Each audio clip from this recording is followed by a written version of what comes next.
ISKCON Mangalore వారి భక్తి Sastry class లో రెండవ అధ్యాయంలో ఉన్నాము. అందరికీ స్వాగతం. ఓం అజ్ఞానతిమిరాంధస్య జ్ఞానాంజనశలాకయా చక్షురున్మిళితం యేన తస్మై శ్రీ గురవే నమః.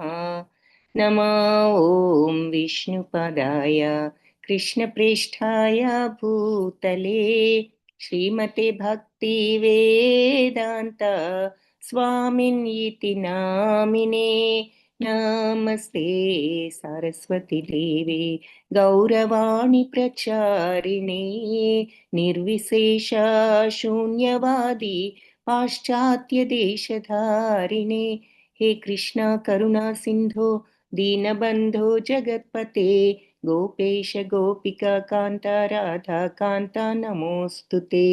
తప్త కాంచన గౌరాంగీ రాధే బృందావనేశ్వరి వృషభానుసుతే దేవి ప్రణమామి హరిప్రియే. జయ శ్రీ కృష్ణ చైతన్య ప్రభు నిత్యానంద శ్రీ అద్వైత గదాధర్ శ్రీవాసాది గౌర భక్త బృంద. హరే కృష్ణ కృష్ణ కృష్ణ హరే హరే హరే రామ రామ రామ హరే హరే. హరే కృష్ణ హరే కృష్ణ కృష్ణ కృష్ణ హరే హరే హరే రామ రామ రామ హరే హరే.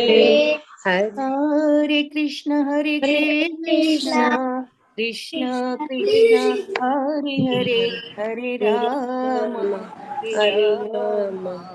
రామ రామ హరే హరే. హరే కృష్ణ కృష్ణ కృష్ణ హరే హరే రామ రామ రామ హరే హరే.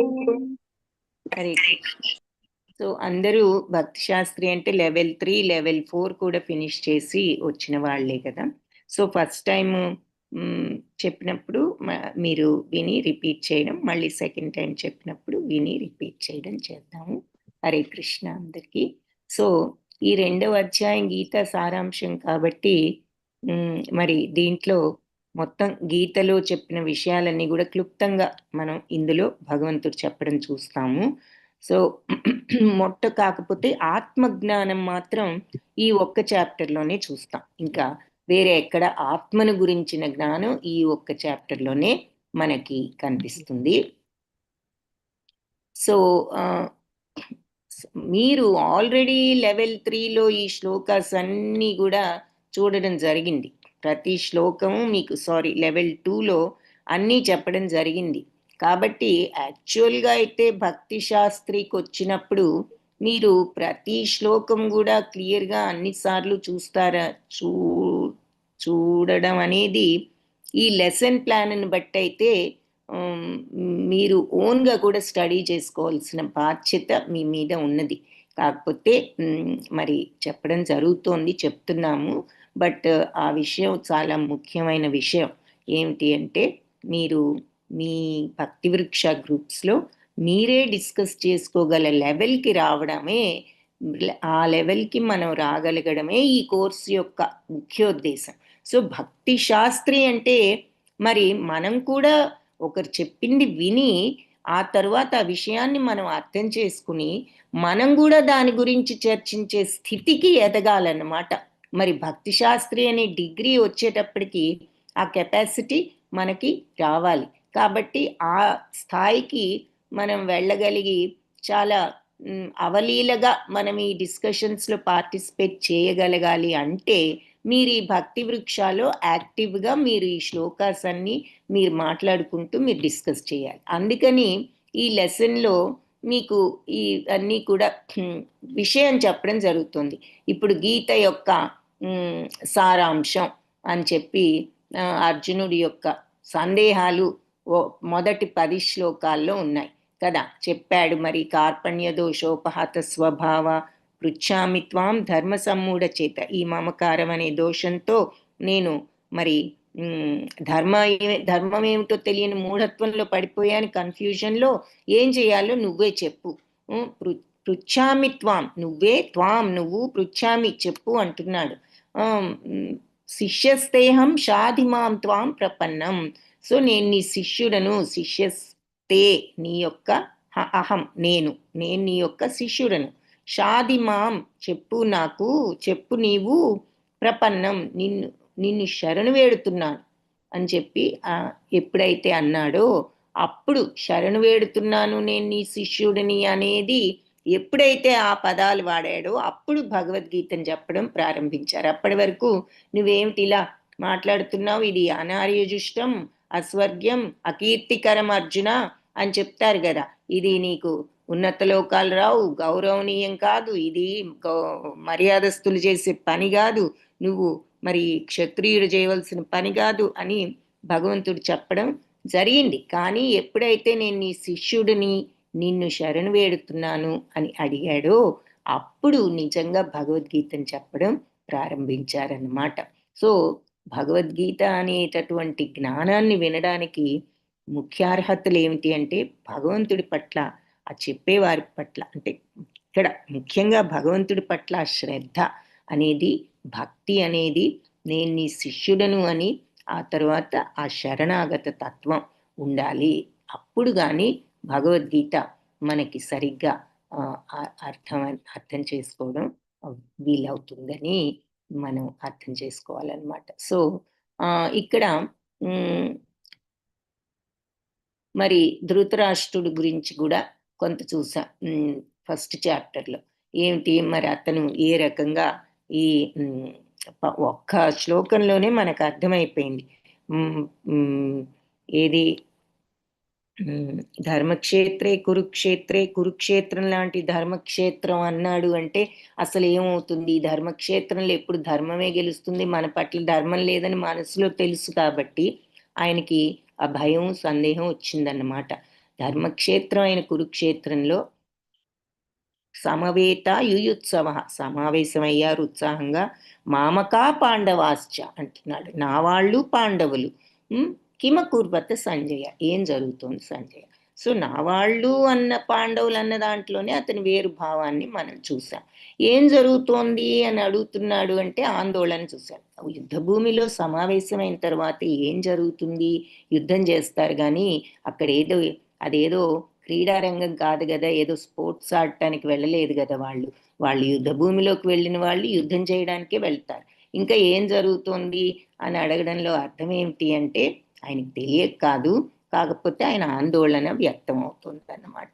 సో అది ఆయన స్థితి కూడా చూసాం. అర్జునుడేమో ఇలా మరి నా వాళ్ళు వీళ్ళని ఎలా చంపాలి, ఇది పాపము అని చెప్పేసి అర్జునుడు మరి వంశనాశనం జరుగుతుంది, కరుణ సుఖమేముంది, నా వాళ్ళందరూ పోతే నాకు ఈ సుఖాలొద్దు, వంశనాశనం, మరి పాపం వస్తుంది, ఈ 4 కారణాలు చెప్పి చివరికి 5వది ఇక్కడ ఏం చెప్పాడు సెకండ్ చాప్టర్లో? అనిశ్చయం. ఏం చేయాలో ధర్మ సమ్మూఢ చేత, ధర్మం ఏమిటో తెలియని అయోమయ స్థితిలో ఉన్నా. కార్పణ్య దోషోపహత స్వభావ పృచ్ఛామి త్వాం ధర్మ సమ్మూఢ చేత యశ్రేయస్యాన్నిశ్చితం బ్రూహి తన్మే. ఏది శ్రేయస్కరమో నిశ్చయంగా నువ్వే నాకు చెప్పు అంటున్నాడు. శిష్యస్తేహం, నేను నీ శిష్యుడను. షాధిమాం త్వాం ప్రపన్నం, నేను నిన్ను శరణు వేడుతున్నాను, కాబట్టి ఏది శ్రేయస్కరమో నీవో చెప్పు అని చెప్పి సంజయుడు ఒక్కొక్కరి ఓపెనింగ్ సీన్ చెప్తున్నారు. చాప్టర్స్ 2లో ధృతరాష్ట్రుడు మరి సంతోషంగా ఉన్నాడా, ఆందోళన. అర్జునుడేమో అసలు దుఃఖము, నేను చేయలేనని. సంజయుడు లోపల చిరునవ్వు, అంటే ఇది ధర్మక్షేత్రం, భగవంతుడు స్వయంగా అక్కడ ఉండి రాధను నడిపిస్తున్నాడు, అర్జునుడిని ముందుకు తీసుకువెళ్తున్నాడు, ఇంకా అక్కడ అపజయం ఏముందని సంజయుడికి ముందే తెలుసు. శ్రీకృష్ణుడు హోల్డింగ్ బ్యాక్ లాఫ్టర్ అంటే అదిను సంజయుడు చిన్నగా నవ్వుకోవడం ఇంకొక దానికి ఏమిటి అంటే అర్జునుడి యొక్క బాధ చూసి, అంటే పాపం ఇలా దుఃఖపడుతున్నాడు, కానీ భగవంతుడు ఉన్నాడు, అతను మళ్ళీ తిరిగి వెళ్ళి ఇదంతా జరుగుతుందనేది సంజయుడికి తెలుసు. శ్రీకృష్ణుడు మరి ఆయన కూడా స్వల్పంగా నవ్వుతున్నారనేది మనం చూస్తాం. ఎందుకు అంటే, ఒకటి, నువ్వు ఎంతో తెలివిగలవాడిలాగా ఇవన్నీ చెప్తున్నావు మరి అని భగవంతుడు అనటం జరిగింది. ఈ ఆర్గ్యుమెంట్స్ అన్నీ చెప్తున్నావు, కానీ మరి నువ్వు అశోచ్యానన్వ శోచస్త్వం, శోకించని కూడని దానికోసం శోకిస్తున్నావు నువ్వు. ప్రజ్ఞావాదాంశ భాషసే, ఎంతో ప్రజ్ఞతో వాదం, ఆర్గ్యుమెంట్స్ చెప్తున్నావు. ఇది అది, ఇది పాపం, వంశనాశనం, ఇవన్నీ చెప్తున్నావు చాలా చాలా పండితుల్లాగా. మరి కానీ నువ్వు దేని గురించి దుఃఖిస్తున్నావు? అశోచ్యానన్వ శోచస్త్వం, అసలు దుఃఖించని దానికోసం నువ్వు దుఃఖిస్తున్నావు అని చెప్పి ప్రజ్ఞావాదాంశ భాషసే. మరి నాను శోచంతి పండిత, పండితులు ఉన్నారు అంటే మరి ఉన్నదానికోసం కానీ పోయిన దానికోసం, గతాసూన గతాసూంశ్చ, గతించిన దానికోసమైనా గతించని దానికోసమైనా, అంటే పోయిన దానికోసమైనా ఉన్న దానికోసమైనా నాను శోచంతి పండిత, పండితులు అనేవాళ్ళు శోకించరు. ఎందుకబ్బా ఇలా అంటున్నారు? పండితులు శోకించరని, మనుషులు పోతే శోకించరా ఏమిటి అని మన అందరికీ ప్రశ్న వస్తుంది, డౌట్. కానీ దాని అర్థం ఏమిటో మరి ఆత్మతత్వాన్ని తర్వాత చేయటం జరిగిందన్నమాట. దేహినోస్మిన్ యదా దేహే కౌమార్యం యౌవనం తథా, కౌమార్యం యౌవనం చర తథా దేహాంతర ప్రాప్తి ధీరస్తత్ర న ముహ్యతి. సో అలా ఈ ఆత్మ, ఈ శరీరం కౌమార్యం, యవ్వనం, జర అంటే ఓల్డ్ ఏజ్, వృద్ధాప్యం, ఇవన్నీ శరీరం ఎలా దాటుకుంటూ పోతుందో, మరి శరీరం ఒకేలాగా ఉండదుగా, ఎప్పుడు మారిపోతూ ఉంటుంది. చిన్నప్పుడు చిన్న పసిపాలులాగా ఉంటారు, తర్వాత పెద్ద అయితే కొంచెం పెద్దవాళ్ళు అవుతారు, తర్వాత కౌమార్యం, తరువాత యవ్వనం, తరువాత మెల్లగా వృద్ధాప్యం. సో శరీరం మారిపోతూ ఉంటుంది. మన ఫోటోలు చూస్తే మనమే అనుకుంటాం, అబ్బా 5 ఏళ్ల నాడు ఎలా ఉన్నాం, ఇప్పుడు ఎలా ఉన్నాం అనుకుంటాం. సో ఈ శరీరం అనేది పర్మనెంట్ కానే కాదు, ఇది ఇలా మారిపోతూ ఉంటుంది. కాబట్టి ఆత్మ చూస్తూ ఉంటుంది ఈ మార్పులు. చివరికి ఏమవుతుంది ఈ శరీరానికి? ఈ శరీరం మరి శిథిలమైన తర్వాత అప్పుడు ఇక ఆత్మ ఆ శరీరాన్ని వదిలి వేరే శరీరంలోకి వెళ్తుంది అంటూ మనకి ఫస్ట్ ఈ ఆత్మతత్వం గురించి చెప్పడం జరిగింది మొట్టమొదటిసారిగా. సో తరువాత పాత బట్టలు మార్చి కొత్త బట్టలు ఎలా వేసుకుంటామో, ఆత్మ కూడా పాత శరీరాన్ని వదిలి కొత్త శరీరం వేసుకుంటుంది. యాసాంసి జీర్ణాని నవ అని మనం ఆ శ్లోకంలో చూస్తాం. యథా విహాయ అని, ఏ రకంగా అయితే మనం జీర్ణమైపోయిన బట్టలు తీసి వేసుకుంటాము అని. సో అదంతా మరి ఆత్మతత్వం గురించి చెప్పిన తర్వాత స్వధర్మం గురించి చెప్పారు. ప్రతి ఒక్కళ్ళు వాళ్ళ ధర్మాన్ని వాళ్ళు నిర్వర్తించాలి అన్నది చూసాము. మరి ఆత్మకు చావు లేదన్నది చూసాము 11 నుంచి 30 వరకు. ఆ తర్వాత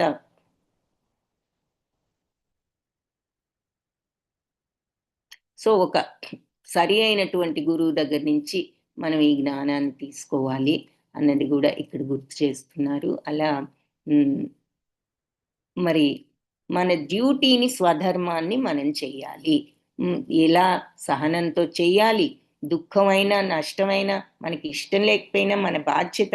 మరి ఒక సోల్జర్ ఉంటాడు, అతని జాబే వెళ్ళి దేశాన్ని రక్షించడం. దేశం మీదకి ఎవరైనా వచ్చినప్పుడు మరి అతను వెళ్ళి వాళ్ళ మీద యుద్ధం చేయాలి. నేను మనుషుల్ని చంపను అని కూర్చుంటే మరి అతను అది ఎవరికీ మనుషుల్ని చంపడం ఇష్టం లేదు, కానీ అది అతనికి తప్పదు అక్కడ. ఎందుకంటే అతని బాధ్యత, అతను నిర్వర్తించవలసిన డ్యూటీ అతనికి ఉన్నది కాబట్టి. మనలాంటి వాళ్ళని వెళ్ళి చంపితే అది తప్పకుండా నేరమే. కానీ అతను కూడా ఆ పరిస్థితుల్లో అక్కడ ఆ పని చేయడం వల్ల తప్పలేదు. బయటకు వచ్చి ఎవరినైనా చంపాడు అంటే మరి అది తప్పే. సో అది ఇక్కడ మనకి ఇష్టం లేకపోయినా అది మరి మన బాధ్యత అయినప్పుడు కొన్ని తప్పదు. ఇక్కడ అర్జునుడు ఆ రకంగా బాధపడుతున్నా కూడా చివరికి మరి బాధ్యతను నిర్వర్తించవలసిన అవసరం ఉన్నదని భగవంతుడు కూడా చెప్తున్నారు. ఒక ఇంజెక్షన్ ఇస్తే మరి మన శరీరం అంతా ఎలా పనిచేస్తుందో ఆ ఇంజెక్షను, అలాగే ఒక మరి సూర్యుడు గనక వెలుగునిస్తే అంత సూర్యుడు ఉదయిస్తే మొత్తం అంతటా కూడా ఎలా వెలుగు వ్యాపిస్తుందో అలాగే ఆత్మ కూడా మన శరీరం అంతా ఆత్మ తన యొక్క కాంతిని ఇస్తూ తన యొక్క శక్తిని ఇస్తూ మన శరీరం అంతా కూడా పనిచేసేటట్లు చేస్తుంది ఆత్మని ఆత్మని గురించి ఆ విధంగా మనకి 17th దాంట్లో వివరించారు శ్లోకాలు. తర్వాత మరి ఏ రకంగా మనం బాధలను తట్టుకోవాలి అనేది కూడా మనం ఇక్కడ చూసాం. ఏది సుఖాలు వస్తూ పోతూ ఉంటాయి, మరి తితీక్షస్వ భారత, అది నువ్వు తట్టుకోవాలి. ఎలా వస్తూ ఉంటాయి, ఎండాకాలం శీతాకాలం వచ్చినట్లుగా కష్టాలు వస్తూనే ఉంటాయి పోతూనే ఉంటాయి, కానీ మరి నువ్వు దానిని తట్టుకోవాలి అని చెప్పారు. ఇలా అందరికీ ఉంటాయి, మరి ఎప్పుడు సుఖము ఉండదు, ఎప్పుడు దుఃఖము ఉండదు. అలా ఆత్మకి మరణం అనేది లేదు. సో ఆత్మ అనేది పోదు, ఈ శరీరం పోతుందేమో కానీ ఆత్మ ఎక్కడికి పోదు. సో జీవాత్మ పరమాత్మ రెండు పక్షులు లాంటివన్నది మనందరూ మీలో చాలా మంది వినే ఉంటారు, అది కూడా ఇక్కడ చెప్తున్నారు. సో జీవాత్మ అంటే మనం ఈ ప్రాపంచిక మాయలో ఉన్నంత వరకు కూడా ఈ ఈ మాయ అనేటటువంటి దాంట్లో ఉంటాం. ఎప్పుడైతే ఈ మాయ నుంచి మనం బయటపడగలుగుతామో అప్పుడు మనం ఆ పరమాత్మ తెలుసుకునే స్థితికి వెళ్ళగలుగుతాము. ఇక ఏ రకంగా ఈ ఆత్మను వర్ణించాలి అంటే, ఆత్మ అజో నిత్య శాశ్వతోయం పురాణం సచ్చిత్తానంద. సచ్చిదానందం అంటే అర్థం ఏమిటి, ఆత్మ అంటే ఏమిటంటే సచ్చిదానందం అని చెప్పొచ్చు. మీరు ఇప్పుడు భక్తి శాస్త్రిలో ఉన్నారు, ఎవరైనా మిమ్మల్ని అడిగితే సచ్చిదానందం అంటే ఏమిటంటే ఆత్మతత్వం భగవతత్వం. సో ఆత్మ అజో ఎటర్నల్ శాశ్వతం నిత్యమైనది, శరీరం నిత్యం కాదు. అలాగే మరి ఆత్మ యొక్క వెలుగు మన యొక్క సమస్త శరీరాన్ని కూడా శక్తి ఇచ్చి పనిచేసేటట్లు చేస్తుంది. ఏది పనిచేస్తున్నా మన మనస్సు అయినా మన మైండ్ అయినా శరీరం అయినా మన శరీరంలో పార్ట్స్ అయినా లోపల మరి మనకు కనిపించని అంగాలు చాలా ఉన్నాయి మన బాడీలో, అవన్నీ పనిచేస్తున్నాయంటే కూడా అన్నిటికీ శక్తినిచ్చేది ఎవరు అంటే ఆత్మ. ఆత్మకు చావు లేదు, పుట్టుక లేదు. అజో నిత్య శాశ్వత, పుట్టుక లేదు, అలాగే మరణము లేదు. ఇవన్నీ ఆత్మ లక్షణాలు కొన్ని ఇక్కడ చెప్పారు. శరీరం మారుతుంది కానీ ఆత్మ మారదు. సో చివరికి అర్జునుడు, నువ్వు తప్పనిసరిగా అర్జునుడికి యుద్ధం చేయవలసింది నీ బాధ్యత అని చెప్తున్నారు. నువ్వు ఇక అదేదో నేను గెలుస్తాను వాళ్ళని చంపుతాను అని నువ్వు ఆల్రెడీ ఏదో నువ్వు గెలుస్తాననే ఫీలింగ్తో ఉంటున్నావు, అదంతా పక్కన పెట్టు. వెళ్ళి చేయవలసింది చెయ్యి, ఏది జరిగితే అది జరుగుతుంది. గెలిస్తే రాజ్యం అనుభవించు, ఓడిపోతే స్వర్గప్రాప్తి వస్తుంది అని భగవంతుడు చెప్పడం జరిగింది. కాబట్టి ఏం జరుగుతుంది, ఎవరు గెలుస్తారు అవన్నీ కూడా కాదు, వెళ్ళి నువ్వు చేయవలసిన పని నువ్వు చెయ్యి అని చెప్తున్నారు. చివరికి ఒక మంచి శ్లోకం ఆశ్చర్య అని సోల్ మన ఆత్మని గురించి చెప్పారు. అది ఏమిటంటే 4 రకాలుగా ఈ ఆత్మను అర్థం చేసుకుంటారు. కొంతమంది వింటారు, ఏమీ అర్థం కాదు వాళ్ళది. ఈ అద్భుతమైన ఆత్మతత్వం, ఆశ్చర్యమైన ఆత్మతత్వం. ఇంకా కొంతమంది మరి వాళ్ళు తెలుసుకుంటారు, కొంచెం అర్థం చేసుకుంటారు, ఓహో ఇది చాలా ఆశ్చర్యకరమైన తత్వం అని ఇంకా కొంతమంది మరి విని కొంత అర్థం చేసుకుంటారు. కొంతమంది వాళ్ళ యొక్క అనుభవపూర్వకంగా ఆత్మతత్వాన్ని అర్థం చేసుకుంటారు. సో అది 2.29 ఆశ్చర్యతత్వం. సో ఎంత ఆశ్చర్యకరం. కొంతమంది ఏమో చూడగలుగుతారు, కొంతమంది దాన్ని వర్ణించగలుగుతారు, ఇంకా కొంతమంది మరి దాన్ని వినగలుగుతారు, ఇంకా కొంతమంది దానిని చవి చూడగలుగుతారు అని ఆత్మతత్వం గురించి చెప్తున్నారు.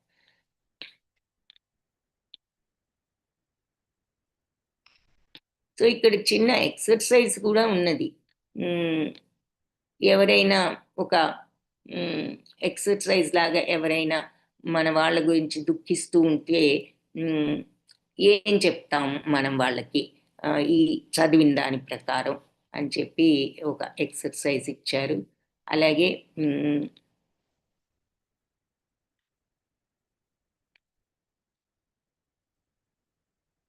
మరి 2.23లో 24, 29లో సూర్యగ్రహం మీద ఏ విధంగా లైఫ్ ఉన్నది, జీవం ఉన్నది అని చెప్పి ఈ శ్లోకాల ప్రకారం తెలుస్తుంది. సైంటిస్టులు కాదంటారు, సూర్యుడు దగ్గరికి వెళ్తేనే మరి మాడిపోతాం అంటారు కదా, దగ్గరలో కూడా వెళ్ళలేం కదా. సో అలాంటిది లైఫ్ ఉంది అంటే వాళ్ళు ఎలా నమ్ముతారు? నిజమే. కానీ ఈ శ్లోకాల ప్రకారం మీరు ఎలా వాళ్ళకి వాళ్ళని ఏ విధంగా మీరు కన్విన్స్ చేయగలరు అక్కడ లైఫ్ ఉన్నది అని. సో ఇటువంటి ఎక్సర్సైజ్లు అన్నీ ఏమిటంటే మీకు చాలా అనలిటికల్గా ఈ విషయాన్ని గ్రహించగలిగే శక్తిని మీకు తెప్పించడానికి ఈ ఎక్సర్సైజెస్, ఈ డిస్కషన్స్ అన్నీ పెట్టారన్నమాట. మరి ఊరికినే మళ్ళీ మేము చెప్తే వినడం బాగానే ఉంటుంది, కానీ ఇంకొంచెం మీకు మీ అంతటి మీరు థింక్ చేసి విషయాల్ని మీరు అనలైజ్ చేసుకుంటే మీకు ఇంకా మంచి గ్రాహ్యం వస్తుందన్నమాట దీని మీద. అందుకని ఇవన్నీ కూడా ఇవ్వడం జరిగింది. తర్వాత కర్మకాండ గురించి అంటే కర్మయోగం గురించి బ్రీఫ్గా చెప్పారు. అది కూడా 31 నుంచి 38 శ్లోకాస్లో చెప్పారనమాట. మరి ఏది ప్రతిఫలాసక్తి లేకుండా ఎలా కర్మ చేయాలి అని. మరి మనం ఈ శరీరం కాదు అని చెప్పి ఆ తర్వాత ఈ కర్మను గురించి చెప్తూ ఏం చెప్పారు? సకామ కర్మ అంటే ఇది కోరికల కోసం చేసే కర్మ, కానీ మనం ప్రతిఫలాసక్తి లేకుండా చేసినట్లయితే మరి అది మనకి మోక్షాన్ని, బంధాలను కలిగించదు. చివరికి ఏం చెప్పారు? నువ్వు యుద్ధం చేస్తే అదే నీ ధర్మం, అదే చెయ్యాలి. ధర్మం ప్రకారం, స్వధర్మం ప్రకారం నువ్వు యుద్ధం చేస్తేనే నీకు మంచిది.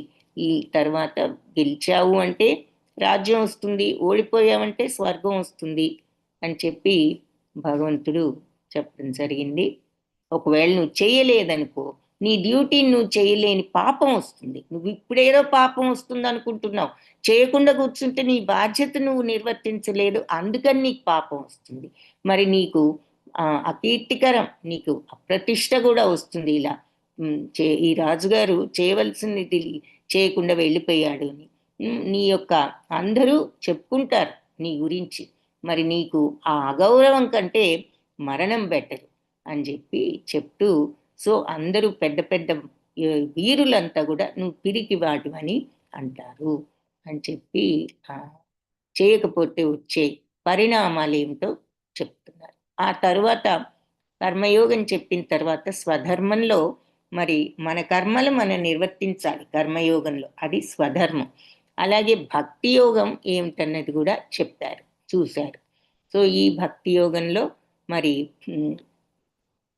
నిష్కామ కర్మయోగం 39 నుంచి 46, ఏది కర్మ, జ్ఞాన, బుద్ధి యోగం, ఇవన్నీ కూడా మనకు భగవంతుడు చెప్పిన రకరకాల మార్గాలు.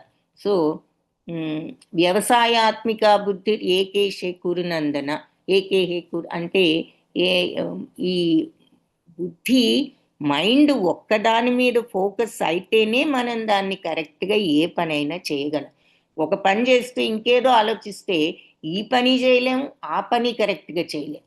సో నువ్వు వర్క్ చేసేటప్పుడు ఆ పని మీదే ఫోకస్ చెయ్యి అని చెప్పి చెప్తారు. అంటే నువ్వు పరిపరి విధాలు నీకు ఆలోచనలు ఏమిటి, నువ్వు వచ్చింది ఎందుకు, నీ డ్యూటీ నువ్వు చేయడానికి, అంతేగాని ఇక్కడ కూర్చుని ఇప్పుడు నువ్వు అది అలాగూ తర్వాత ఇది ఇలా అవుతుంది ఇవన్నీ కాదు, నీ బాధ్యతను నువ్వు చెయ్యి అన్న విషయానికి జనరల్గా చెప్తున్నారన్నమాట.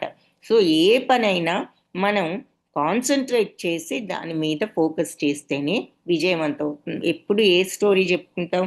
ద్రోణాచార్యుడు వీళ్ళు పిల్లలుగా ఉన్నప్పుడు ఆ పక్షి బొమ్మను పెట్టి ఈ పక్షి బొమ్మ కంటికి బాణం వేయాలి అంటే అని చెప్పి ఒక్కొక్కరిని పిలిచి ఏం కనిపిస్తుందంటే రకరకాల విషయాలు చెప్తారు కదా. కానీ ఇక్కడ ఒక్క అర్జునుడే కన్ను తప్ప ఏది కనిపించడం లేదంటే అప్పుడు బాణం వేయమంటే తగులుతుంది. సో ఆయన ఎవరిని బాణం కూడా వేయమనరు, ఎందుకంటే వీళ్ళకి ఫోకస్ లేదు, వీళ్ళు వేసినా కూడా తగలదని ఆయనకు తెలుసు. సో ఫోకస్ లేనప్పుడు, కాన్సన్ట్రేషన్ లేనప్పుడు ఏ పని కూడా మనం విజయవంతంగా చేయలేం. కాబట్టి అది ముఖ్యం. ఏ పనికైనా ఫోకస్ అనేది ఉండాలి. వ్యవసాయాత్మిక బుద్ధి ఏకేహే కురునందన. ఒక్క దాని మీదే, మన పని మీద కాన్సన్ట్రేషన్ ఉండాలి.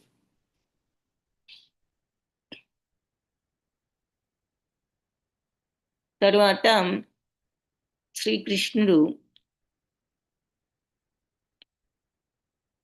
మనం భగవంతుడికి శరణాగతం అయ్యి మనం పనులు చేసినప్పుడు ఎలా ఉంటుంది మన జీవితం అని చెప్పి చెప్తున్నారనమాట. అంటే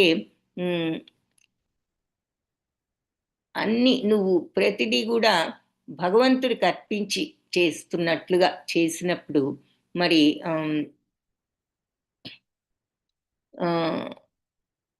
అంటే భగవంతుడికి అర్పించి చేయడం అంటే ఏమి చేయకుండా, సరిగ్గా చేయకుండా కూర్చోవడం కాదు. మన శక్తివంతం లేకుండా మన శాయశక్తులా అది విజయవంతం అవ్వాలనే ప్రయత్నిస్తూ అది భగవంతుడికి అర్పించి తర్వాతకి ఏది జరిగినా ఆయన యొక్క ప్రసాదం అనేటటువంటి భావంతో చేయగలగడం. సో దానికి ఒక 2 డిస్కషన్ క్వశ్చన్స్ కూడా మీకు ఇక్కడ ఇచ్చారు. ఏంటి అంటే మనం ఎంతవరకు ఇది ప్రాక్టీస్ చేస్తున్నాం అన్నది మనకు మనమే ప్రశ్నించుకుని చూసుకోవచ్చు. 2, మరి ఏ సంఘటన వల్ల మనం ఇలా ఈ శరణాగత స్థితికి రాగలిగాము భగవంతుడికి, మన జీవితంలో ఏ సంఘటన జరిగినప్పుడు మనలో ఈ మార్పు వచ్చింది అనేది మనకు మనమే అనలైజ్ చేసుకోమని అంటున్నారు ఈ ఎక్సర్సైజ్లో. సో మీరందరూ కూడా ఎంతవరకు శరణాగతులు అయ్యాం, ఒకవేళ అయ్యాము అంటే అసలు ఏ కారణం, ఏది మనల్ని ఈ రకంగా మార్చింది, కొంత శరణాగత తత్వం వచ్చినా కూడా అది దేని వల్ల వచ్చింది అనేది మనం ఒకసారి వెనక్కి వెళ్ళి చూసుకోవచ్చు. అలాగే కర్మ గురించి చూసాము. వేదాలు కూడా చెప్తారు. 90% ఆఫ్ ద వేదాలు కర్మకాండ గురించే చెప్తాయి అని చెప్పి చెప్తున్నారు. అన్ని కర్మలు ఎలా చేయాలి అనేది వేదాల్లో ఉంది. అకర్మ, వికర్మ, ఇవన్నీ సకామ కర్మ చూసాం. సో ఉపనిషత్తులేమో మరి ఈ వేదాలు చెప్పిన వాటికి ఇంకా కొన్ని విషయాలు ఎక్స్ట్రా ఎక్స్ప్లెనేషన్స్ ఇస్తూ ఉంటాయి అన్నమాట ఉపనిషత్తులు. సో నిష్కామ కర్మ 45 నుంచి 53. సో ప్రస్తుతం అక్కడ ఉన్నాము. సో ఇక్కడ అప్పుడే భక్తి యోగం గురించి ప్రారంభించారు 51లో. సో ఎప్పుడైతే మనం ఇలా ప్రతిఫలాసక్తి లేకుండా పనిచేస్తామో అప్పుడు మనకి ఈ ఆత్మను గురించి తెలుసుకునే అవకాశం వస్తుంది, సమయం వస్తుంది. అది ఎప్పుడైతే ఇలా ప్రతిఫలాసక్తి లేకుండా మన డ్యూటీ మనం అంటే ఏది జరిగినా భగవంతుడు ఏది ఇస్తే అది ఆయన ప్రసాదం అని మనస్ఫూర్తిగా అనుకోగలుగుతూ మన పనులు మనం చేసుకుపోయినప్పుడే మనకి ఈ ఆత్మతత్వం అనేది అర్థమవుతూ వస్తుంది. అప్పుడు మనకి చివరికి ఈ రకంగా చేసుకుంటూ పోతే చివరికి నిజమైన ఆత్మతత్వాన్ని తెలుసుకునే రోజు వస్తుంది. భగవంతుడి యొక్క కరుణతో ఆయనను తెలుసుకోగలుగుతాము, మరి ఆయనకు పూర్తి శరణాగతులం అవ్వగలుగుతాం ఈ ప్రాక్టీస్తో. సో అటువంటి శరణాగతి ఉన్నప్పుడు ఇక మనకి భౌతిక ప్రపంచం నుంచి మోక్షం వస్తుంది. ఇక మరి వచ్చి మనం ఆ వైకుంఠానికి వెళ్ళే ప్రాప్తి లభిస్తుంది అని చెప్పి ఇదే మనకి నిచ్చెన. ఈ పద్ధతే నిచ్చెన లాంటిది. ఎప్పుడైతే ప్రతిఫలాసక్తి లేకుండా కర్మలు చేసుకుంటూ పోయి చివరికి మెల్లగా ఆత్మను గురించిన జ్ఞానం అలా తెలుసుకుని ఆ తరువాత ఆ శరణాగత పూర్తి భక్తి తత్వంలో పడి మనం అప్పుడు ఆ పై మెట్టు మీదకి ఆ భక్తి తత్వంలోకి వెళ్ళిన తర్వాత, ఆ శరణాగత తత్వంలోకి వెళ్ళిన తర్వాత అప్పుడు అది టాప్ మోస్ట్ స్టేజ్, అప్పుడు భగవంతుణ్ణి చేరుకోగలుగుతాం అని చెప్పి ఈ నిచ్చెన చూపిస్తున్నారనమాట. ముందు ఆ రకంగా ప్రతిఫలాసక్తి లేని కర్మలతో ఆత్మజ్ఞానాన్ని సంపాదించి చివరికి ఆ శరణాగత తత్వాన్ని, భక్తి తత్వాన్ని, శరణాగత తత్వమే నిజమైన భక్తి తత్వం. ఆ శరణాగత తత్వాన్ని అభ్యసించి ఈ రకంగా చివరికి భగవంతుడిని చేరుకోవడం. భక్తి అంటే ఏమిటంటే భగవంతుడు ఏది ఇచ్చినా మనం అది సంతోషంగా స్వీకరించడం, ఆయనకి నచ్చే విధంగా అన్ని చెయ్యాలి అని అనుకోవడం, ఆయనకి సంతృప్తి కలిగించే విధంగా మనం ప్రతి పని చేయాలి అని అనుకోవడం. సో నిజమైన శుద్ధమైన భక్తి ఏమిటి అంటే భగవంతుడికి శరణాగతి, ఆయనకి ఏది తృప్తి కలిగిస్తుందో అది చేయాలి అనుకోవడం. సో ఏ పనైనా మరి ధర్మ మార్గంలో చేస్తేనే భగవంతుడికి తృప్తి. అందుకని అలా ఆటోమేటిక్గా ఈ శుద్ధ భక్తులు అందుకే అంత ధర్మ మార్గంలో ఉంటారన్నమాట. కర్మలలో మనం మామూలుగా ప్రతిఫలాసక్తితో చేస్తే మరి బంధాలు కలిగిస్తాయి. సకామ కర్మ ఉంది అంటే ముందు కొంత భగవంతుడిని పొందాలనే డిజైర్ ఉంటుంది, కోరిక భగవంతుడి దగ్గరికి వెళ్ళాలని, కానీ ఇంకా కూడా మాయ నుంచి పూర్తిగా బయటపడని స్థితి. ఇక నిష్కామ కర్మ స్టేజ్ ఏమిటి అంటే ఇక ఏమాత్రం కూడా ప్రతిఫలాసక్తి లేకుండా చేయగలగడం. చివరికి వచ్చే భక్తి స్థితి ఏమిటి అంటే కంప్లీట్ శరణాగత తత్వం. ఇక ఏది జరిగినా అన్నీ కూడా భగవంతుడికి నచ్చే విధంగా, ఏది ఇచ్చినా ఆయన అది ప్రసాదం అనుకుని స్వీకరించే విధంగా ఉండగలగడం. సో ఇక్కడ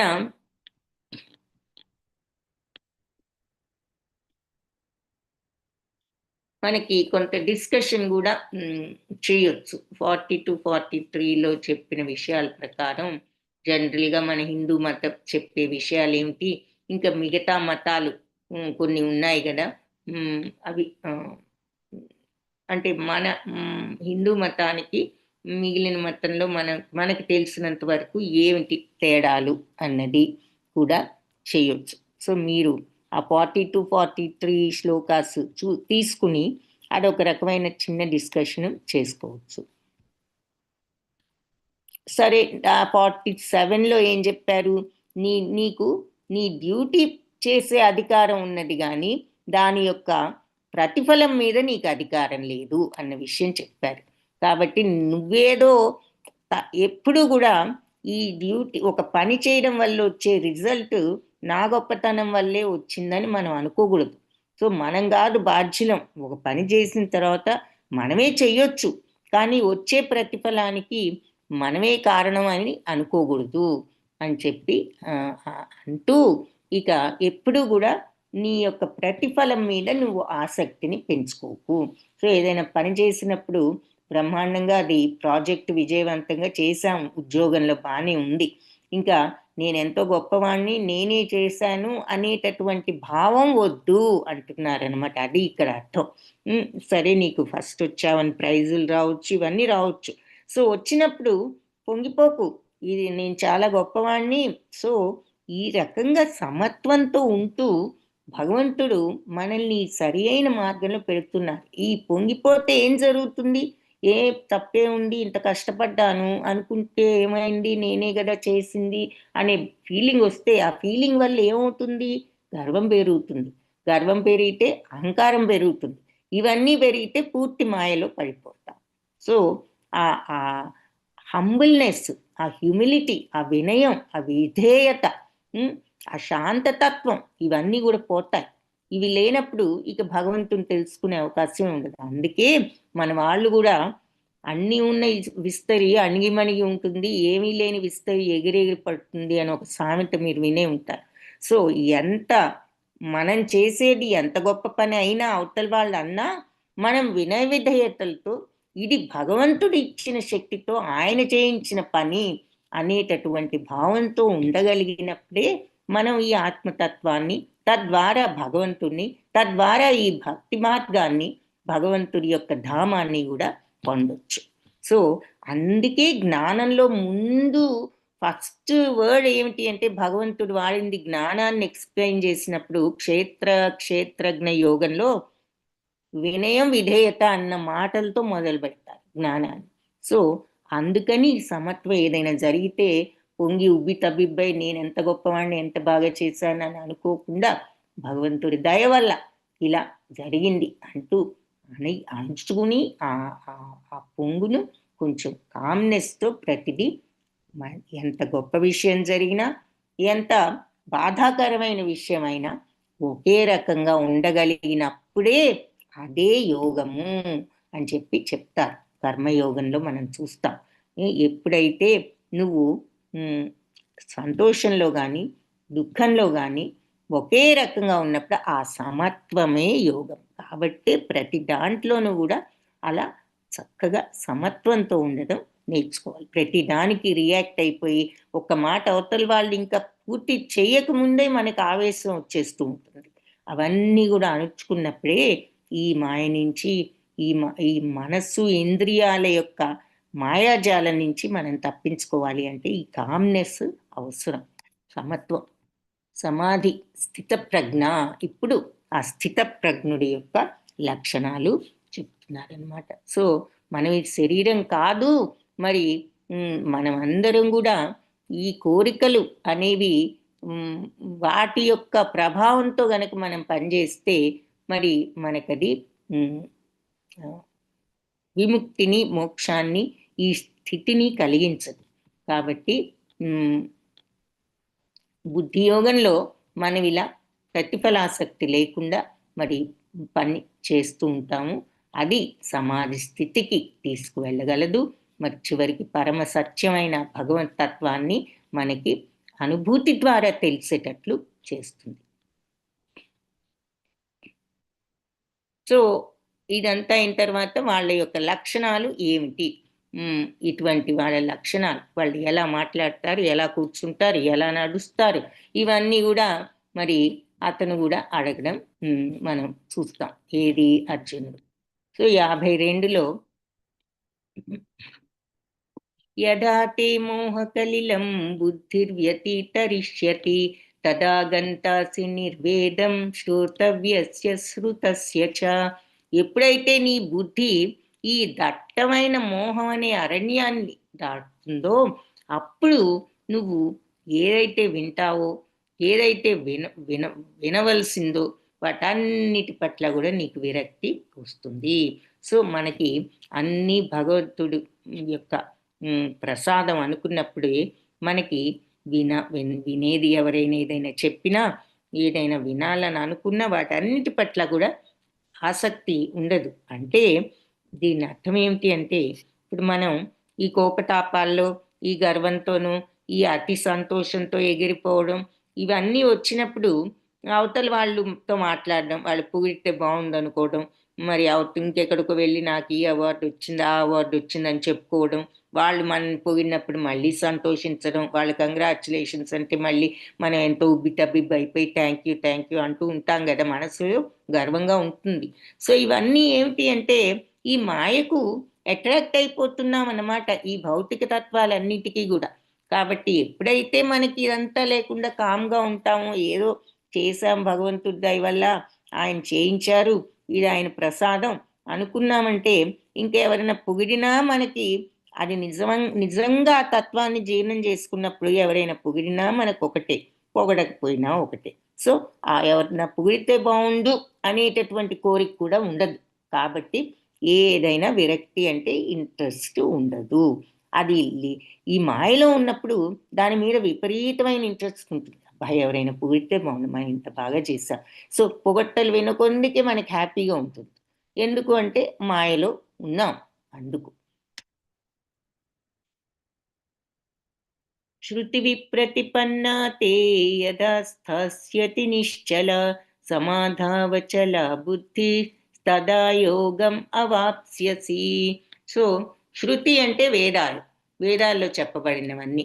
సో ఎప్పుడైతే నీ మనసు ఈ వేదాల్లో చెప్పినటువంటి మధురమైన మాటలు కొన్ని ఉన్నాయి కదా, వాటితో నువ్వు కలత చెందకుండా, అంటే వేదాల్లో ఈ వ్రతం చేస్తే నీకు ఏది స్వర్గప్రాప్తి కలుగుతుంది అని అన్ని ఏది చేస్తే ఏం జరుగుతుందో అన్ని వేదాల్లో ఉన్నాయి అని ఎప్పుడైతే స్వర్గప్రాప్తి ఉన్నది అనేటటువంటి విషయాలు వేదాల్లో చదివినప్పుడు మరి మనకి అబ్బా ఆ దేవలోకం వెళ్ళి ఆ స్వర్గలోక వైభోగం ఏమిటో మనం కూడా అనుభవిస్తే బాగుండనే కోరికతో ఇటువంటి వ్రతాలన్నమాట చేయటం. అటువంటి చేస్తే మనకి కూడా ఆ సుఖాలు వస్తాయి కదా అనుకుంటూ మనం అవి చేసినప్పుడు ఏం జరుగుతుంది, ఈ వేదాలు చెప్పిన ఈ విషయాలతో మనం కలత చెందుతున్నాం. అంటే మనం కొంచెం మాయలో పడుతున్నాం. పడి ఇక ఆత్మానుభూతి అవన్నీ కూడా మనం మరి పడి చేసి ఏం ఆ వ్రతాలు చేసి స్వర్గానికి వెళ్తాం. ఆ వ్రతం యొక్క పుణ్యం అయిపోయిన తర్వాత మళ్ళీ భూమి మీదకి తిరిగి వస్తాం అన్నది చూసాం. కాబట్టి దీనివల్ల ఇంకా ఏదో సుఖాలు పొందాలి అనే కోరికతోనే ఉన్నాము. కాబట్టి మళ్ళీ భూలోక ప్రాప్తి, మళ్ళీ కష్టాలు, మళ్ళీ నెక్స్ట్ జన్మ ఎలా ఉంటుందో తెలియదు, ఏం ప్రాప్తం వస్తుందో తెలియదు. సో భగవంతుని చేరుకునేటటువంటి మార్గం అది కాదు. ఎప్పుడైతే మనం ఇవన్నీ కూడా వేదాల్లో నిజమే, ఈ యజ్ఞం చేస్తే స్వర్గ ప్రాప్తి, స్వర్గం కాదు, మనకు కావాల్సింది ఏమిటి అంటే ఈ జనన మరణ చక్రం నుంచి, ఈ భౌతిక తత్వం నుంచి విముక్తి అనేది మనం అర్థం చేసుకున్నప్పుడు ఇక ఆత్మానుభూతి అనే సమాధిలో ఎప్పుడైతే స్థిరపడతామో అప్పుడు అలా అర్థం చేసుకుని ఆత్మానుభూతి తత్వం వైపు ప్రయాణం సాగించగలుగుతాము. అది నిజమైనటువంటి దివ్య చైతన్యము అని చెప్పి చెప్తున్నారు ఈ శ్లోకంలో. ఇవన్నీ కూడా చాలా మంచి మంచి శ్లోకాలు, మీనింగ్ వైజ్ చాలా డీప్ మీనింగ్ అనమాట. కర్మయోగం గురించి కూడా ఇప్పటి వరకు మీరు చూసినవి చాలా చక్కగా భక్తి యోగంలో నియుక్తులైన మహర్షులు భక్తులు కూడా కర్మఫలాల నుండి వాళ్ళని వాళ్ళు విముక్తులను చేసుకుంటారు. ఆ విధంగా జనన మరణ చక్రం నుంచి వాళ్ళు విడుదల పొందుతారు అని చెప్పి చెప్తున్నారు. సో చివరికి ఆ శరణాగత తత్వంలో ఉంటూ అందరూ వాళ్ళ కర్మఫలాల నుంచి వాళ్ళు విముక్తులు అవుతారు. ఎలాగూ అంటే నిజమైన శరణాగత తత్వం వచ్చినప్పుడు,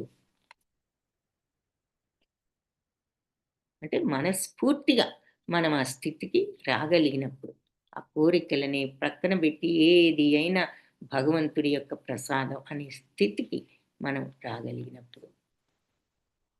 సో ఇలా వేదాలు చెప్పిన విషయాలను కూడా మనం స్వర్గప్రాప్తికి వాటికి ప్రయత్నించకుండా ఎప్పుడైతే మనం మన మైండ్ని ఫోకస్ చేసి ఈ అంటే ఆత్మానుభూతి వెళ్తూ వేదాలు ఇలా చెప్పాయి, ఇదేదో బాగుంది, ఇది చేస్తే స్వర్గప్రాప్తి అని మధ్యలో ఆ మార్గం వదిలి ఈ స్వర్గప్రాప్తి కోసం యజ్ఞం చేస్తూ స్వర్గానికి వెళ్ళి మళ్ళీ భూమి మీదకి వచ్చి మళ్ళీ ఇదే స్టేజ్లో ఉంటాం. ఏమి మనకి మా ప్రోగ్రెస్ అంతవరకే ఉంటుంది. అక్కడి నుంచి కంటిన్యూ అవ్వచ్చు, కానీ ముందుకు వెళ్ళాలి అంటే ఇటువంటివన్నీ కూడా మనం వదులుకుని ఆ మార్గంలో అనుసరించాలి. ఫోకస్ వదిలిపెట్టకూడదని ఇందాకే చూసాం. వ్యవసాయాత్మిక బుద్ధే ఏకేహ కురునందన. మన ఫోకస్ దాని మీద ఉన్నప్పుడు మధ్యలో ఇలాంటి వాటి మీద కూడా మనం కలత చెందకుండా ఫోకస్ ఆత్మానుభూతి మీద పెట్టి ముందుకు వెళ్ళగలిగిన వాళ్ళు దివ్య చైతన్యం పొందుతారు అని చెప్పి చెప్తున్నారు. సో ఇవన్నీ విన్న తర్వాత అర్జునుడు అడుగుతున్నాడు. అర్జున ఉవాచ స్థిత ప్రజ్ఞస్య కా భాష సమాధిస్తస్య కేశవ స్థితధీ కిం ప్రభాషేత కిమాసీత వ్రజేత కిం. సో ఈ స్థిత ప్రజ్ఞుడనేవాడు మరి కా భాష, అతని భాష ఏమిటి? సమాధిస్తస్య, ఈ సమాధిలో ఉన్నవాడు కేశవ. స్థితధీ అంటే ఈ భక్తి మార్గంలో ఉన్నవాడు. ప్రభాషేత, కిం ప్రభాషేత అంటే ఏమి మాట్లాడతాడు. కిం ఆసీత ఎలా ఉంటాడు. వ్రజేత కిం ఎలా నడుస్తాడు అని అడుగుతున్నాడు అనమాట. ఈ సమాధిలో ఉన్న ఇలాంటి చైతన్యం వచ్చిన వాళ్ళు దివ్య చైతన్యంలో ఉంటారు, ఈ రకంగా ఉన్న వాళ్ళు అని చూసాం కదా. మరి వేదాలు చెప్పిన ఈ ఇటువంటి యజ్ఞాలు అవి చేస్తే పుణ్యలోకాలు వస్తాయి, స్వర్గప్రాప్తి వస్తుంది అంటే అది కాదు, నా ఫోకస్ ఇది అంటూ అవి కూడా ప్రక్కన పెట్టి ఎవరైతే ఇదే పాత్రలో కంటిన్యూ అవుతారో వాళ్ళు దివ్య చైతన్యాన్ని పొందగలుగుతారు. అంటే వాళ్ళ మార్గాన్ని వదలకూడదు, ఆ ఫోకస్ వదిలిపెట్టకూడదు. మధ్యలో ఇదేదో బాగుంది, ఇది చూద్దాం అది చూద్దాం అంటూ ఆగితే గమ్యం ఎలా చేరుతాం త్వరగా? సో అదేమి మధ్యలో ఎన్నో సీనరీలు అవన్నీ ఉన్నాయని కారాపి ప్రతి నిమిషం మనం ప్రతి అరగంటకి అక్కడ ఒక గంట వేస్ట్ చేస్తే సాయంత్రానికల్లా మరి మనం ఊరు చేరాలి అంటే ఎక్కడ చేరగలుగుతాం? మరి మనం అందుకని మన ప్రయాణం మీదే మనం ఫోకస్ చేసి వెళ్తే మనం అనుకున్న టైంకి అక్కడికి చేరుతాం. సో అలా మధ్యలో ఏమీ లేకుండా ఈ ఫోకస్తో వెళ్తేనే ఆత్మానుభూతిలో ఆ దివ్య చైతన్యం పొందుతారు. అంటే ఆ దివ్య చైతన్యం పొందిన వాళ్ళ లక్షణాలు ఏమిటి, ఏ విధంగా మాట్లాడతారు, వాళ్ళ భాష ఏమిటి, అసలు వాళ్ళు ఎలా కూర్చుంటారు, వాళ్ళు ఎలా నడుస్తారు అంటూ అర్జునుడు ఈ ప్రశ్నలన్నీ మనకు వచ్చినట్లే అర్జునుడికి డౌట్స్ వచ్చాయి. సో ఈ సెకండ్ చాప్టర్లో మనకి ఇక్కడ స్థితప్రజ్ఞుల లక్షణాలు చెప్తారు కొన్ని క్లుప్తంగా. ఇవి మనం డీటెయిల్డ్గా ఎక్కడ చూస్తాం, ఎవరైనా చెప్పగలరా? స్థితప్రజ్ఞుల లక్షణాలు మళ్ళీ చూస్తాం ఏ చాప్టర్లో, ఎవరికైనా గుర్తుందా? స్థితప్రజ్ఞుల లక్షణాలు అసలు ఏమిటి? 9th చాప్టర్ మాతా. 9th చాప్టర్లో రాజవిద్య రాజగుహ్య యోగం, అందులో స్థితప్రజ్ఞత లేదు. 2 చోట్ల చూస్తాం వివరంగా. 13th chapter Mataji. Hare Krishna. 13th క్షేత్రజ్ఞ యోగం, అందులో అందులో మనం బాడీ క్షేత్రం గురించి, జ్ఞానం గురించి, జ్ఞేయం గురించి చూస్తాము. స్పెసిఫిక్ గా ఈ లక్షణాలు అక్కడ చూడం. Next chapter 15th chapter Mataji Purushottama యోగం. 14th స్థితప్రజ్ఞుల లక్షణాలు. ఇది 3 గుణాలు చూస్తాం కదా, సత్వరజస్తమో గుణాలు. చూసిన తర్వాత చెప్తారు 3 గుణాలకు అతీతంగా వెళ్ళిన వాడు వెళ్ళినప్పుడే మనం భగవంతుడిని 11th చాప్టర్ అనుకుంటా కదా మాతాజీ, చెప్పారు కదా. 13th chapter Mataji. లేదు మాతాజీ, మీరు వినడం లేదు. 13th ఇప్పుడు ప్రభుజీ చెప్పారు కాదు కదా, 13th కాదన్నారు, 14th చాప్టర్. సో నేను చెప్పింది అది 14th చాప్టరు. అది 3 గుణాలు చెప్పే చాప్టర్. సత్వరజస్తమో గుణాలు చూస్తాము. గుణత్రయ విభాగ యోగం చాప్టర్ పేరు. దాంట్లో 3 గుణాలు, 3 గుణాలు యోగము అంటే 3 గుణాలు చెప్పే చాప్టర్ అని. ఆ 3 గుణాలు చూసిన తర్వాత ఎందుకు అక్కడ వస్తుందో చెప్తున్నాను. అది ఇప్పుడు రీజన్. ఆ చాప్టర్లో ఎందుకు చెప్పారు అంటే 3 గుణాల గురించి వర్ణించి ఈ 3 గుణాలని అధిగమించి సత్వగుణం కంటే కూడా పైన ఉన్నటువంటి శుద్ధ సత్వతత్వంలోకి వెళ్ళగలిగిన వాడు భగవంతుణ్ణి పొందగలుగుతాడు. అది నిజమైనటువంటి సమాధి స్థితి అనండి, భగవంతుని తెలుసుకునే స్థితి అనండి, పరతత్వం తెలుసుకునే స్థితి అనండి, ఆత్మతత్వాన్ని అర్థం చేసుకున్న స్థితి అనండి, భగవంతుని ధామానికి వెళ్ళగలిగే అర్హత అనండి, అన్నీ ఒకటే. ఆ స్థితికి వెళ్ళగలిగిన వాడు ఎవరు అంటే ఈ 3 గుణాలను, సత్వగుణంలో కూడా కొంత అహంకారం ఉంటుంది. నేను మంచివాణ్ణి, నేను పుణ్యమే చేస్తున్నాను, మంచి పనులు చేస్తున్నాను అనే భావం కొంత ఉంటుంది.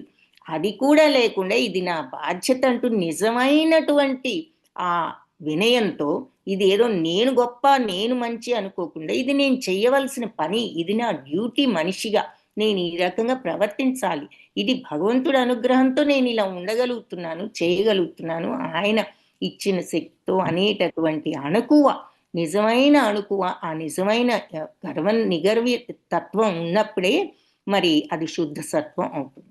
అలాంటి వాడు భగవంతుణ్ణి పొందగలడు.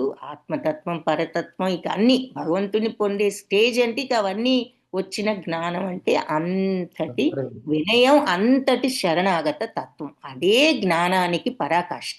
సో దీనిని బట్టి ఇక గర్వం, ప్రైడ్, అహంకారం అన్నీ కూడా లోయెస్ట్ స్టేజ్ అనమాట జ్ఞానంలో. ఇక అది ఉన్నప్పుడు మనం ఇక మార్గంలో కూడా వెళ్ళలేం.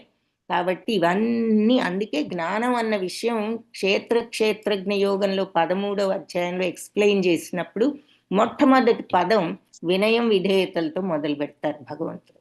అది ఉంటేనే అసలు ఈ మార్గంలో ముందుకు వెళ్ళొచ్చు. ఈ గర్వాలు, అహంకారాలు పెట్టుకున్నామంటే ఇంక మనం అసలు ఆ మార్గంలో కూడా వెళ్ళలేం. కాబట్టి ఈ 14వ అధ్యాయంలో ఈ 3 గుణాల వల్లే మనకి కోరికలు, కోపాలు, తాపాలు, గర్వాలు, అహంకారాలు అన్నీ కూడా ఈ ముఖ్యంగా సత్వగుణం, తమో గుణం, రజోగుణం వల్ల వస్తూ ఉంటాయి. రజోగుణాన్ని దాటి సత్వగుణంకి వచ్చినప్పుడు కొంచెం మంచితనంతో మంచి పనులు చేస్తూ ఉంటాము. కానీ ఎక్కడో నేను మంచివాడిని, అన్ని చక్కగా చేసుకుంటున్నాను, రోజు చక్కగా జపం చేసుకుంటున్నాను, భక్తితో అన్ని వింటున్నాను, నేను ఇవన్నీ చేస్తున్నాను అని ఎక్కడో నేను చేస్తున్నాను అనేటటువంటి నాకు ఇదంతా మంచి మార్గమే, భగవంతుడి దగ్గరికి వెళ్తాను అనే వెళ్ళడానికి ఉపయోగపడే పనులన్నీ చేసుకుంటున్నాను అనే భావం కూడా మనం ఫీల్ అయినప్పుడు అది కూడా కొంత మనకి బంధాలు కలిగిస్తాయి. సత్వగుణంలో కూడా అది కూడా లేకుండా న్యాచురల్గా మనం ఆ శుద్ధమైనటువంటి మంచి స్టేజ్, ఇది నేను కాదు, ఇది నా బాధ్యత కాబట్టి చేస్తున్నాను. ఇప్పుడు చిన్న ఎగ్జాంపుల్, దానం ఇచ్చి నేను ఎంత ఎంత మంచివాడిని, ఇంత డబ్బు దానం చేశాను ఈ ప్రాజెక్ట్ అనే ఫీలింగ్ ఉన్నప్పుడు ఇంకా దానివల్ల మనకు ఉపయోగం లేదు, మనకు బంధమే కలిగిస్తుంది. ఎందుకు అంటే మనకు అది అది ఎప్పుడైతే ఇది భగవంతుడు నాకు ఇచ్చాడు, దాంట్లో కొంత ఇవ్వడం న్యాయం, నాకున్న దాంట్లో నేను ఇంకొకరికి సహాయం చేయాలని అది మనం ఇచ్చినట్లుగా మనం ఫీల్ అవ్వకుండా మన బాధ్యత అనే విధంగా మనం ఇవ్వగలిగితే అలా ఉంటుంది అది. సో ఏ పనైనా మనం అలా చేసినప్పుడే ఆ శుద్ధతత్వంలోకి వెళ్ళగలుగుతారు. సో ఆ శుద్ధ భక్తులందరూ ఆ రకంగా ఉంటారు, అంతేగాని నేనేదో చేస్తున్నాను అనుకోరు. సో ఆ సత్వగుణంలో కూడా ఆ ఫీలింగ్ దాటగలిగిన వాడే ఆ పై స్టేజ్కి వెళ్తాడు. అప్పుడు అది నిజమైనటువంటి ఆత్మ, పరతత్వం, సమాధి స్థితి, భగవంతుని తెలుసుకున్న స్థితి. ఎందుకంటే భగవంతుడిది ఆ తత్వం, ఆ తత్వం అంతటి నిగర్వ తత్వం భగవంతుడిది. అన్నీ ఉన్నా ఆయన ఏం చేస్తున్నాను అనుకోవట్లేదు, ఆయన ఏ బెనిఫిట్ కోసం ఏ పని చేయడం లేదు, ఆయన తన బాధ్యత అనుకుని సృష్టి స్థితి లయలన్నీ చేస్తున్నారు. సో అలాంటి స్థితికి కొంతన్నా మనం భగవంతుడి దగ్గర ఆయన లక్షణాలను కొన్నైనా మనం మరి నేర్చుకోగలిగినప్పుడు, ఆయన అంశ అయిన ఆత్మ మనలో ఉన్నందుకు మనం ఆ రకంగా వెళ్ళగలిగినప్పుడు, భగవంతుడి యొక్క తత్వాన్ని అలవర్చుకోగలిగినప్పుడు అది భగవంతుణ్ణి తెలుసుకోవడం. కాబట్టి ఆ శుద్ధ తత్వం ఉన్నవాళ్ళు ఎలా ఉంటారు అన్నది స్థితప్రజ్ఞ. అప్పుడు ఆ సందర్భంగా 14వ అధ్యాయంలో 3 గుణాలు అధిగమిస్తే భగవంతుడు తత్వం అంటున్నావు, అది 3 గుణాలు అధిగమించిన వాళ్ళు ఎలా ఉంటారు అని ఇవే ప్రశ్నలు అక్కడ అడుగుతాడన్నమాట అర్జునుడు. అప్పుడు లక్షణాలన్నీ చెప్పడం జరిగింది. సో ఆ లక్షణాలు ఇప్పుడు అడిగితే ఇప్పుడు బ్రీఫ్గా ఇక్కడ చెప్తున్నారు క్లుప్తంగా, అక్కడ ఇంకొంచెం మనం డీటెయిల్డ్గా చూస్తాం. అలాగే 12వ అధ్యాయంలో మనం 12వ అధ్యాయంలో భక్తి యోగంలో ఇవే లక్షణాలు శుద్ధ భక్తుల లక్షణాలు. సో స్థితప్రజ్ఞులంటే జ్ఞానంతో విషయాన్ని అర్థం చేసుకుని ఈ స్టేజ్కి వచ్చిన వాళ్ళు. శుద్ధ భక్తులు భక్తి మార్గంలో వెళ్తూ వాళ్ళు ఈ స్టేజ్కి భక్తితో వచ్చారు. వాళ్ళు ఇక శరణాగత తత్వం ఏదైనా మనం కాదు, భగవంతుడే చేయిస్తున్నారు అనుకుంటూ. సో అక్కడ శుద్ధ భక్తుల లక్షణాలు చెప్తారు, అవి కూడా ఇలాగే ఉంటాయి సేమ్. అక్కడ శుద్ధ భక్తుల లక్షణాలన్నా 12వ అధ్యాయంలో 14th చాప్టర్లో వాటిని మనం స్థిత ప్రజ్ఞుల లక్షణాలు అని అంటున్నాం అన్నమాట. సో అది ఓకే. సో మరి మీరంతా భక్తి శాస్త్రిలో సో ఈ ప్రశ్నలన్నీ అడిగిన తర్వాత భగవంతుడు మీకు ఆన్సర్ చెప్పడం మొదలుపెట్టారన్నమాట. అది నెక్స్ట్ క్లాస్లో చూద్దాము. ఒక్కసారి మీకు ఈ విషయం అంతా కూడా సమ్మరీ ఇవ్వాలని జస్ట్ ఇప్పటి వరకు సమ్మరైజ్ చేశాము. సో మీరు మీట్ అవుతున్నారా అందరూ ఈ భక్తి వృక్ష గ్రూప్స్ లో? హరే కృష్ణ.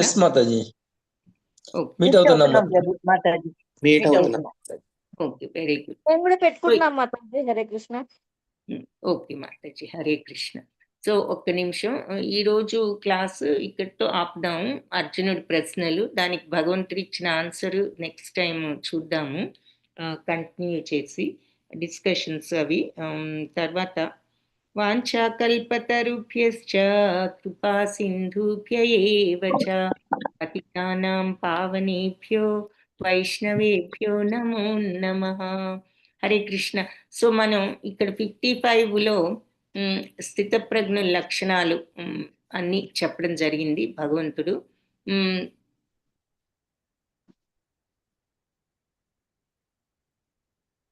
ఇక్కడ ఎలా కూర్చుంటాడు, ఎలా నడుస్తాడు, ఎలా ప్రవర్తిస్తాడు, ఇవన్నీ అడిగాడు కదా. సో మీకు ఒక చిన్న ఎక్సర్సైజ్ ఇస్తున్నాను. మీ యొక్క భక్తి వృక్ష మీటింగ్లో మీరు ఒక ఉదాహరణ గురించి ఇక్కడ చెప్పిన ఎగ్జాంపులే నేను మీకు చెప్తున్నాను. సో మీ యొక్క ఎక్స్పీరియన్స్లో ఒక చిన్న ఉదాహరణ తీసుకుని మనం ఎప్పుడైనా మీరు కంప్లీట్గా ప్రతిఫల కోరిక తీర్చుకోవడం కోసమే మనం జనరల్గా పనులు చేస్తూ ఉంటాం. ఏదైనా సంఘటన ఉన్నదా మన యొక్క కోరిక తీర్చుకోవడం కోసం కాకుండా మనం చేసిన పని ఏదైనా ఉన్నదా అనేది ఏదైనా ఉందేమో ఆలోచించుకుని ఎగ్జాంపుల్ ఉంటే మీలో మీరు షేర్ చేసుకోవచ్చు. దానికి అలాంటి భావం కలగడానికి ఏమిటి రీజన్ ఏమిటి అనేది, దీని నుండి మనం ఏం నేర్చుకున్నాం అనేది.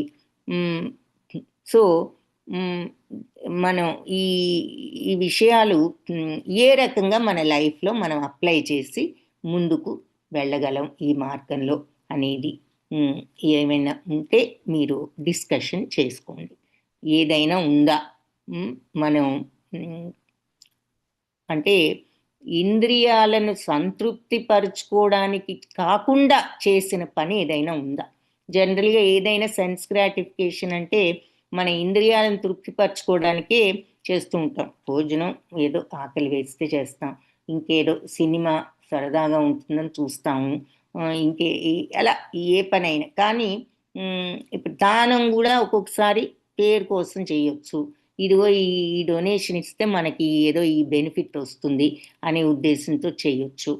అలా ఏదైనా మనం చేసే పనులలో మనం పూర్తిగా ఏదో బెనిఫిట్ కోసం కాకుండా నిజంగా మనం చేయాలి, బెనిఫిట్ కోరుకోకుండా మనం న్యాచురల్గా హృదయపూర్వకంగా మనం ఇది చేయాలి అనుకుంటూ ప్రతిఫలం మీద దృష్టి లేకుండా చేసిన పని ఏదైనా ఉందా అనేది ఏదైనా ఉంటే ఆలోచించుకోవచ్చు. ఈ మార్గంలో మనం ఎలా వెళ్ళాలి అనేది ఒక చిన్న ఎక్సర్సైజ్ లాగా మనల్ని మనమే అనలైజ్ చేసుకుంటూ ఈ మార్గంలోకి మనల్ని ఎలా మనం ముందుకు తీసుకువెళ్ళాలి అనేదానికి ఇటువంటి చిన్న చిన్న ఎక్సర్సైజులు కొంచెం ఉపయోగపడుతూ ఉంటాయి. సో చూడండి, ఏమైనా అలా డిస్కస్ చేసుకోవచ్చేమో ఆ డిస్కషన్ క్లాస్లో. ఓకే, హరే కృష్ణ అందరికీ. మరి క్లాస్కి వచ్చినందుకు ధన్యవాదాలు. క్వశ్చన్స్ ఏమైనా ఉంటే చూద్దాం, లేదంటే నెక్స్ట్ క్లాస్లో మళ్ళీ